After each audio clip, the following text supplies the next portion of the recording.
So, if you want to be successful, if you want to be financially free and everything else that goes with that, there are 7 investments that, in my opinion, that you need to make. And you need to make these investments continuously and never stop. So, stick around for all 7 of these investments that you must make to reach riches, financial freedom, wealth, or whatever it is that you define it as.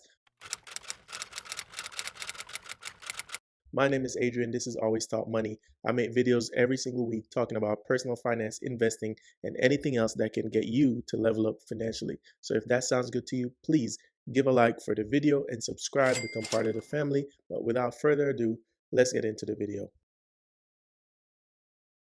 Now, I'm going to start with my personal favorite investment, and that is investing in a business. Listen, I might be biased because I'm an entrepreneur at heart ever since I was in my early 20s. I had a vending machine route, and most recently, as you guys know, if you've watched more than one of my videos, I used to own a trucking company, right? So I used to be in trucking, but I love entrepreneurship. Why? Because when you're an entrepreneur, everything is on your shoulders. Now, a lot of people might not deal good with that pressure, but I like knowing that what I put in is what I will get out. I like knowing that my merit, my hard work, my intelligence, my knowledge, and everything else that comes with that is on me and that can produce an outcome in business. And so for that reason, I think a business is one of the best investments that you can make, especially if you want financial freedom. Listen, a job is great. I have no problems with 9 to 5 jobs, but the big issue is you cannot control how much money you make a lot of the times, and you cannot control the direction of that business. That company might not align with your values, and even if they did,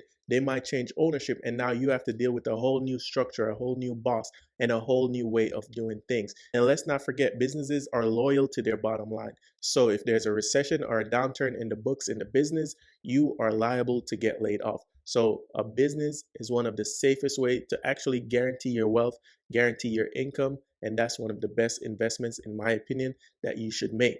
The second best investment, in my opinion, that you should make is also one of my favorites, but this is something that everybody should do, whether you're a business owner or a 9 to 5 worker, and that's investing in your knowledge. You see, if you don't constantly learn, if you don't constantly improve what's going on in your mind, your brain is going to atrophy. Do you know what that means? It basically means that anything that stays at rest will over time get worse or broken down. That's like the layman's terms. The scientists that are in the comments down below might have a better definition according to Google, but that's how I understand it, and that's how I'm going to explain it to you. So you never want your brain to atrophy. You constantly want to read books, listen to podcasts, and just generally listen to people who are smarter than you, right? So improving your knowledge is a great thing to do. And a lot of the times, investing in yourself gives you one of the greatest returns on investment, right? This is why people take college loans out. This is why people go to school, go to trade schools, and all these other types of things, because you are investing in your knowledge. And that return on investment can give you 10 times, 20 times,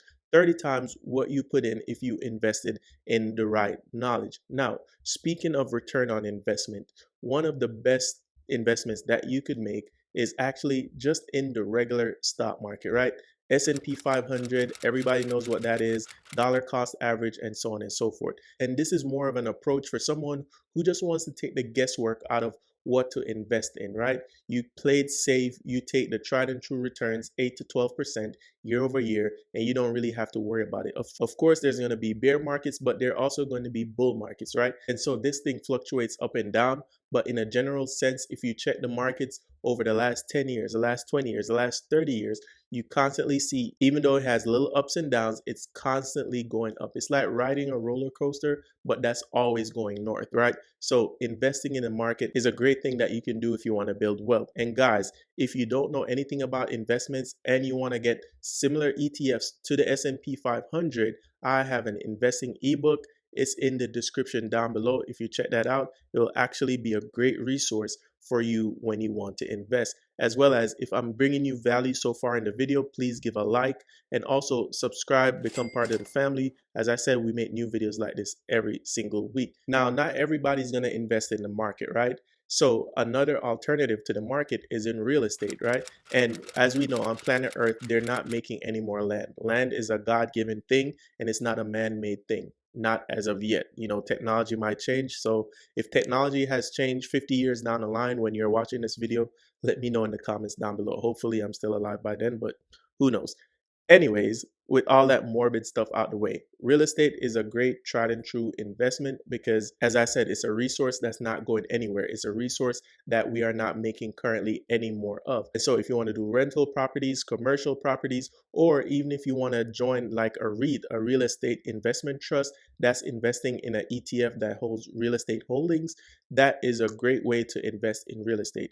Personally, I don't own any physical real estate because I'm more of a market guy. I'm more of a spreadsheet guy. So I stick to what I know and I stick to what I'm comfortable with. But I know plenty of people in my industry and outside of my industry that live and breathe by real estate. And sometimes they don't even own anything in the market. They just only solely focus on real estate. And one of the greatest investments that you can do is an investment that you know very well about. So if you're someone who knows about investments and knows about real estate, then tap into that. That's your unfair advantage.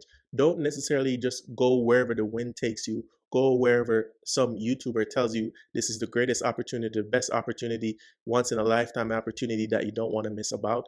You can invest in what you know. And so if you know real estate, you know it's a good investment, you know how to control it, you know how to handle investment properties, you know how to deal with tenants, you know what to look for in a good deal when you're trying to buy real estate, then go with that. There's nothing wrong with investing in good, solid real estate holdings. Now, a newer investment that's come about in the last 10 to 15 years is on the internet, and these are digital assets. Like right now, this video that you are watching, for me, this is a digital asset because I produced it one time and it can be distributed over and over and over again.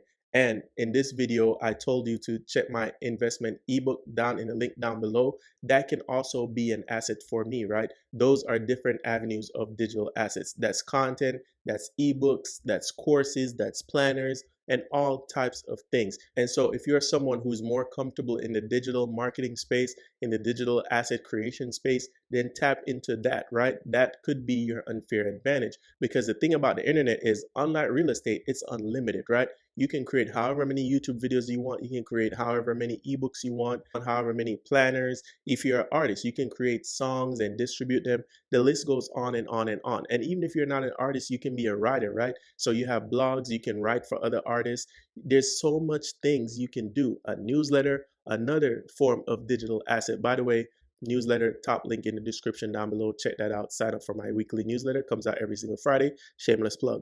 But that's to say, there's so many ways you can go in this internet and digital asset game. And these are assets that are evergreen, that can bring you money year over year over year over year. And you never have to worry about them. And the great thing about them is you don't have to worry about shipping. You don't have to worry about storage. And a lot of times you don't even have to worry about like returns and things of that nature because it is a digital asset. So usually you don't want to have returns in that because once someone buys your digital asset, they get it right away. They consume it right away, right? So that is a great investment to have. And you can have a combination of all these investments. It doesn't mean that you have to go one investment over the other. If you're comfortable going different investment vehicles, then you can do that. You know, the number one rule of investing is always diversify. So if you want to do some digital assets, real estate, and so on and so forth, please feel free to do so. The next investment that you want to make, and it's one of the greatest investments that you could ever make, and that is in your network. The people you are around are going to be very influential on the direction of your life, whether you're going to be poor or whether you're going to be rich. And sometimes that is aligned with who you get married to. So fellas, when you're choosing a wife, it's very important that you choose someone who is aligned with your values and where you want to go. Ladies, the same thing applies as well. You want to make sure you're aligned with a man that's a winner, that's going somewhere, that's ambitious. And even if he's not where you want him to be right now, sometimes you can kind of invest in that man early and see where his trajectory is going. So look out for that. But your network is going to be so important because you hear this saying all the time: show me your five closest friends and I will show you who you are. And so if your five closest friends or the five people you listen to the most are losers, then you're most likely going to be a loser.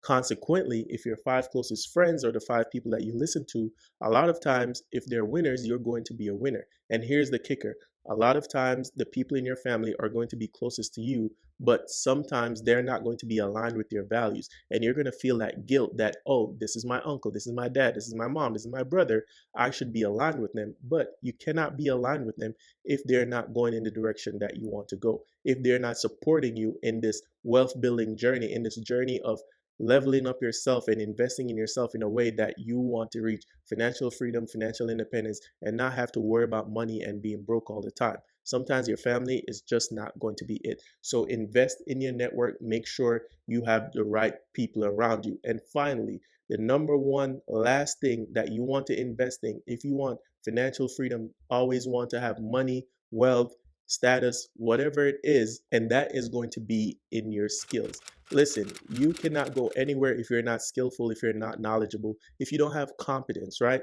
I will never be a great YouTuber if I don't get better on camera, if I don't get better at presenting my ideas, if I don't get better in my knowledge and teaching you guys all the things that I want to teach you, right? Not saying I'm trying to be Mr. Beast or anything, but I know that in my field and the career trajectory which I want to go on, there's going to be a lot of competitors. And so if you're going to be competing at the highest level, you have to up level your skills. If you want to be richer than the next man, you have to up level your skills, because there's some people that just want it more. There's some people who's going to work from sun up to sundown. There's some people that's going to work all the nights and all the weekends. And it's going to be, how much are you willing to put into this? How much are you willing to invest into learning new skills, into leveling up your knowledge, into making yourself being the best version of you? That doesn't mean that you need to copy anyone, but you have so much potential. We all have so much potential in our knowledge and our skills. And so many people waste their time sitting on the couch, watching Netflix, scrolling on the internet, arguing on social media,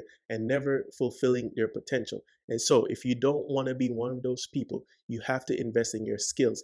Always learn something new. If you don't compete, someone is always going to be at your back, at your door, trying to take what you have. And if you want to build wealth, financial freedom, and everything else, this is a part of it. Upskilling yourself at all times. Be the best version of you. Leave a like for the video, subscribe, check my links in the description down below, sign up for the weekly newsletter. My name is Adrian. This is Always Talk Money, and I will see you. Peace.